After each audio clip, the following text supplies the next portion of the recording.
NEET aspirant dream ആയിരിക്കും AIIMS ഡൽഹിയിൽ MBBS പഠിക്കാന്നുള്ളത്. ഇന്ന് ഞാൻ നിങ്ങൾക്ക് എയിംസ് ഡൽഹിയിലെ ഒരു ബോയ്സ് ഹോസ്റ്റൽ കാണിച്ചു തരാം. വെൽക്കം. ഇതാണ് ഷുക്കൂറിന്റെ റൂം. ഷുക്കൂറിന്റെ study table cum working table. AIIMS ഡൽഹിയിലൊക്കെ പഠിക്കുന്ന സമയത്ത് നിങ്ങൾക്ക് സ്വന്തമായിട്ട് ഇങ്ങനത്തെ ഒരു ടേബിൾ ഉണ്ടാവും. പ്ലസ് അതിന്റെ മിറർ, ലൈറ്റിങ്സ്, അവന്റെ വീഡിയോസ് ഒക്കെ എടുക്കാൻ വേണ്ടിയിട്ട് ചെയ്ത് വെച്ച ലൈറ്റിംഗ് ആണിത്. പിന്നെ നിങ്ങൾക്ക് ഇവിടെ വരുന്നൊരു സ്പേസ് എന്ന് പറയുമ്പോൾ ശുക്ർ ആയതുകൊണ്ട് കുറച്ച് ഡയറ്റ് ഒക്കെ നോക്കുന്ന ഇവിടെ എയർ ഫ്രയർ ഒക്കെ വെച്ചിട്ടുണ്ട്, ഫ്രിഡ്ജ് ഉണ്ട്, പിന്നെ അവന്റെ muscle protein plus baby vibes, പിന്നെ അവന്റെ എയർ പ്യൂരിഫയർ, നമ്മുടെ ഡൽഹിയിലെ എയർ പ്യൂരിഫൈ ചെയ്യാനായിട്ടുള്ള ഒരു സാധനം. പിന്നെ കഴിക്കുന്ന ഓരോ ഫുഡും കണക്ക് വെച്ചിട്ടാണ് കഴിക്കുന്നത്, അതുകൊണ്ട് വെയിങ് മെഷീൻ ഉണ്ട്. പിന്നെ അവന്റെ കുറെ ആക്സസറീസും സാധനങ്ങളൊക്കെ വെക്കാനുള്ള സ്ഥലം, പ്ലസ് AC. പിന്നെ ഇതിനെന്താ പറയാ, നഞ്ചക്. ആ ഓക്കെ, നമ്മള് മറ്റേ ഫിലിമില്ലേ,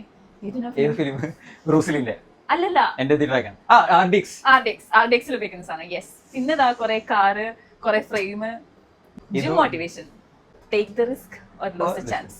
അപ്പൊ ഇങ്ങനെ എയിംസ് ഡൽഹിയിലൊക്കെ പഠിക്കുന്ന സ്ക്രബ്, ഷുക്കൂർ, വീരൊക്കെ പറഞ്ഞിട്ടുള്ള ബോക്സിങ്ങിന്റെ സാധനം. ഓ ഏതല്ലേ. ഇതാണ് ഒരു എയിംസ് ഡൽഹിയിൽ പഠിക്കുന്ന സ്റ്റുഡന്റിന്റെ റൂം.